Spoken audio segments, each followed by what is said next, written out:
Pratiquement en faillite en 2010, la Grèce va dans les jours qui viennent emprunter à nouveau de l'argent sur les marchés obligataires. Athènes, qui ne peut émettre que des obligations à court terme, de la dette de courte durée et pour de petits montants, a lancé une sonde mardi en empruntant avec succès 1,3 milliard d'euros d'obligations d'une durée de vie de 6 mois.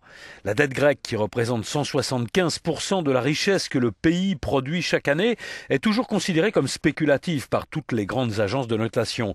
Mais les investisseurs partis des pays émergents reviennent maintenant vers la zone euro et des placements plus sûrs. Et ce mouvement profite à la Grèce comme il profite aux autres pays du sud de l'Europe. Écoutez cet analyste de BNP Paribas.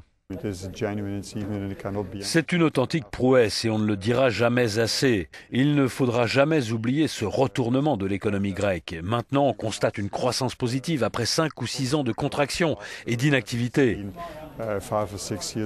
Le prochain appel au marché annoncé par Athènes devrait atteindre 2 milliards d'euros sur 5 ans. Mais il reste symbolique car même avec un taux d'emprunt en baisse, les conditions seront toujours moins favorables que celles offertes par la troïka des créanciers de la Grèce. La symbolique de cette opération réside donc dans le crédit politique qu'elle peut rapporter au gouvernement Samaras à quelques semaines des élections européennes. En effet, la Grèce a déjà bouclé son plan de financement pour cette année.